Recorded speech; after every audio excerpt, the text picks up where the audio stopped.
Sziasztok! Ma egy különleges bringát tesztelek, ez a Turol U2-es verziója, amely túlmutat önmagán, és hogy miért mondom ezt, mivel ez egy alapkategóriás, olcsó e-bike, de bőségesen fel van extrázva, nagyobb kategóriára jellemző tudással rendelkezik, úgyhogy ez egy felemelő típus. És mehetünk vele bárhol, akár misztikus utakon, vagy a város vakító fényei között.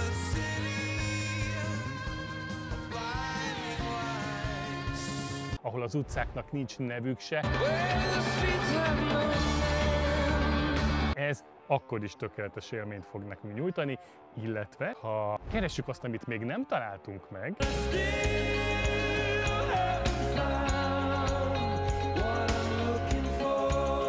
akár ez a bringa egy új kezdet is lehet. Na most egy hónapja dallamtapadáson van, mióta ezt a bringát tesztelem, és hogy miért? Mert folyamatosan YouTube slágereket éneklek, a profiba ki is találhatták, és hogy miért ilyen különleges ez a bringa, az a mai tesztünkből kiderül, hiszen teszt a lelke mindennek. Nézzük, hogy mit is tud Turol U2.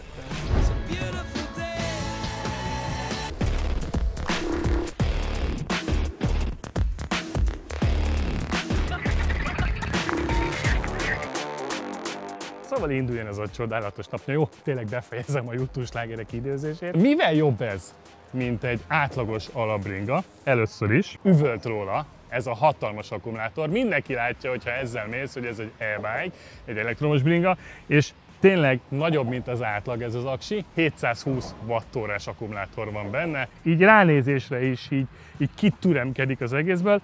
A dizájnja az akupak nélkül szerintem nagyon jó, letisztult, egyszerű, klasszikus mountain bike dizájn kapunk. Nekem ez a púp annyira nem tetszett elsőre, jobban szeretem azokat az e-bike-okat, amikor bele van simítva magába a vázba az aksi, és nem üvölt messziről róla, hogy e-bike. De, hogyha neked ez nem szempont, akkor ez tök jó. Igazából nincs rajta semmi felesleges cucc, egy hátsó sárvédőt azért kapunk hozzá, én nem szereltem föl, mert mountain bike-nak akarjuk használni, és ott szerintem ez csak zörögne, csörögne, remegne, nem lenne annyira praktikus rajta. Igazából annyi jóság van ebben a brigában, hogy már kezdem megszokni.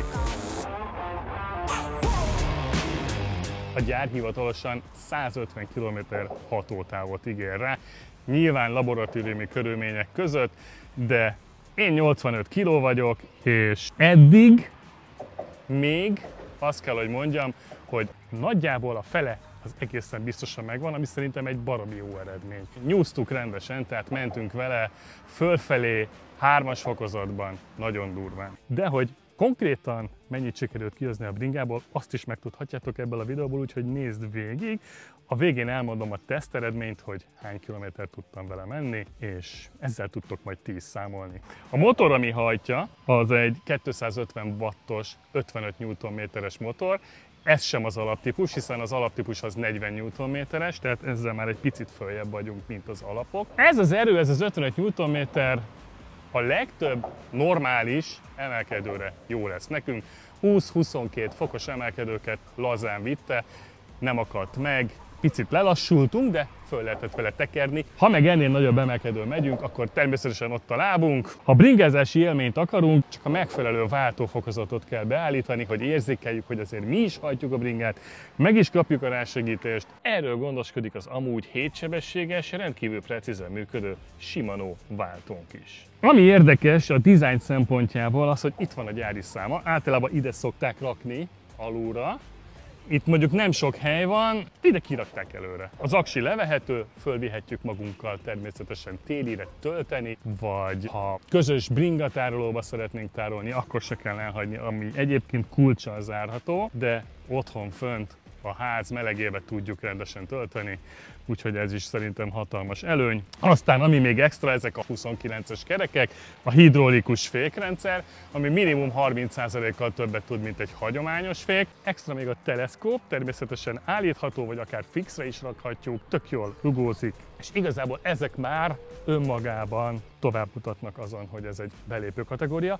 Egyetlen egy nem mutat tovább a belépő kategórián, az pedig a bringának az ára, hiszen rendkívül kedvező áron, simán 300 000 forint alatt kapható, kuponokkal, kedvezményekkel, amit majd itt a videó végén berakok a leírásba, még tovább csökkenthető, az amúgy 280 000 forintos árról még mehetünk lefelé, sőt a Geekbuyingnak folyamatosan vannak kuponjai és akciói, de majd erről később. Hiszen a bringát a geekbuying.com-nak köszönhetem, ők küldték nekem tesztre. Ez a pedelek egy pedálszenzoros pedelek, ami azt jelenti, hogy úgy kapja a rásegítést, hogy tekerünk 2-3-at a pedálokon, és beindul nekünk a rásegítés, az elektromos hajtás. Amikor abba hagyjuk, akkor egy ilyen fél másodpercig még kapjuk a nyomatékot, ami a fékkarok meghúzására természetesen azonnal megszűnik, de ez egy gyorsabb vezérlőegység, ami ebbe a bringába van. Vezettem már olyan alapkategóriás airbike-okat, ahol ez sokkal hosszabb ideig tartott, ez a gázadás még hiába nem tekerünk már. Szóval ebben már egy gyorsabb vezérlőegység van, ez is hatalmas pozitívum mellette, de természetesen a pedálszenzoros megoldás azért még mindig az olcsóbb megoldás az airbike-oknál, ez még a hátsó motoros meghajtás, ami ebben van. Specifikációit végignézve nincs rajta kijelző, tehát ez is az egyszerűséget jellemzi a bringánál, csupán ezt a kis pici visszajelzőt kapjuk, ahol be tudjuk állítani a 3 rásegítési fokozatot, az akku visszatöltöttségről kapunk infót, és az első lámpát tudjuk róla kapcsolni. Egyébként a 3 fokozat úgy néz ki, hogy 15, 20 és 25 km/h segít nekünk rá a bringa, és hogy eltaláljuk a megfelelő arányokat, és még edzünk is egy picit a lábunkra, ahhoz ez a 7-sebességes Shimano váltó rakja föl a koronát a bringázási élményre. Tök jó egyensúlyt lehet találni, hogy jó kis bringa élményt kapjunk vele. Ha valakinek nagyon hiányzik a kilométer-óra visszajelzés, akkor nézzetek meg. Én is egy mobiltelefon tartóval és egy ingyenesen letölthető applikációval ezt megoldottam. Sőt, annál is tovább megyek, hogy ezek az applikációk tele vannak plusz tulajdonságokkal. Ez nem a bringa teszthez tartozik annyira hozzá, de mér mindent a kalória égetéstől kezdve az átlagsebességig, az emelkedésig, szóval egy csomó funkció van benne, ami tök jó.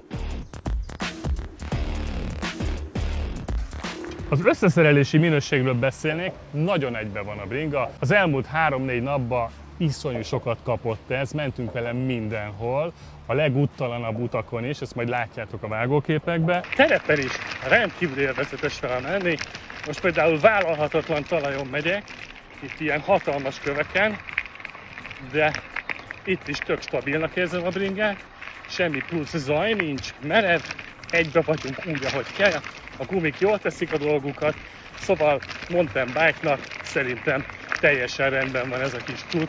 És nem győzöm hangsúlyozni minden egyes mondandóban, hogy ennyi pénzért nagyon rendben vagyunk. Kis túlzással lehet ütni, vágni a bringát, bármit kibír, bármilyen útviszonyok között. Jó, ezt nem kell félteni, ezt a kis biciklit.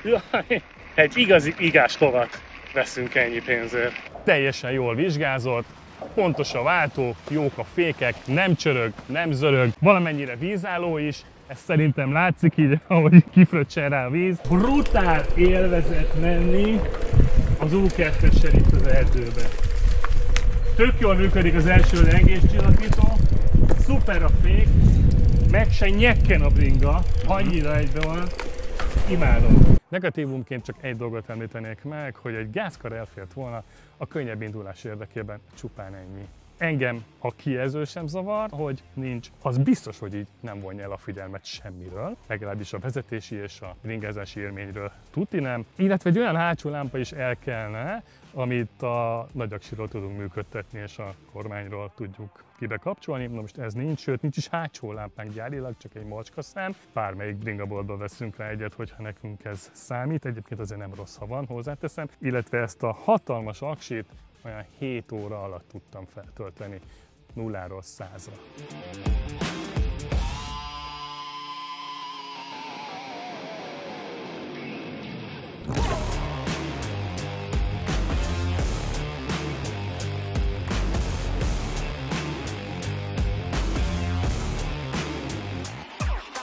Nagyon-nagyon meg vagyok vele elégedve. Nem véletlen, hogy a német MediaMarkt is árulja egyébként. Én bízom abba, hogy ez azért lehet, ha nagy német precizitás és minőség keretében, hogy ők is alaposan tesztelték a Turolt, és azt gondolták, hogy ez a színvonal már befér a MediaMarktnak a szortimentjébe. Próbáltam egyébként rásegítés nélkül menni vele, és azt kell mondjam, hogy vízszintes terepen egészen tűrhető volt az élmény. Egy hagyományos, normál bringa, a súlya 26 kg, ezzel kell számolni, ha nem akarjuk a rásegítést használni. Összegzés, ez egy nagyon korrekt e-bike, ár-érték arányban zseniálisan jó, 300 000 alatt vagyunk, minőségét és összerakását tekintve jóval magasabb árszintet gondolnék egy ilyen bringának, teljesen oké, ez így ennyi pénzért. Hogy kinek ajánlom? Aki nem akar milliókat rákölteni egy jó kis e-bike-ra, vagy csak szeretne belépni az e-bike-kozás világába, az teljesen jól fog ezzel a bringával járni, és meglepően tapasztalom, hogy ebbe a kategóriába a Turol ilyet alkotott, ilyen jó minőséget. Pozitív meglepetés volt tapasztalni, nem számítottam rá. Azt hittem, hogy majd azt mondom el, hogy ennyi pénzért ezt kapjuk, és hogy ennyi pénzért ezt kapjuk, az kifejezetten pozitív. Nagyon fontos, hogy 2 év gari van rá. Ha tetszik ez a bringa, akkor a geekbuying.com-on meg tudod vásárolni, a leírásban találsz hozzá linket, és a képernyőre ide kiírok egy kuponkódot, amivel még további kedvezményt tudsz szerezni ebből az árból, illetve, ha bármi tetszik neked a geekbuying.com-on, nézz ki nyugodtan, írjál rám egy privátot, és küldök hozzá kódot, ha esetleg nem találsz az oldalon hozzá. Nagyon szívesen tudok ebbe is segíteni. Ha tetszett a videó, akkor iratkozz föl, dobj egy lájkot, kommentbe beszéljük meg, bármi, amit hozzászólnál ehhez a témához, vagy ehhez a bringához, és találkozunk a következő videóban. Sziasztok! Mi meg most tekerünk tovább, és toljuk a napot. Fürdök egyet, mert megsülök. Ja nem, mert siklók vannak benne. Nem. Amíg színesítik a videót. Erre gondolsz? Ezekre a gondokra? Siklóan fölmásztam a falra, de láttátok az előbb, hogy mekkora brutális fenevad, szörnyeteg. Oké, tökéletes content a videó végére. Sziasztok, köszönjük, hogy itt voltatok, cső-cső!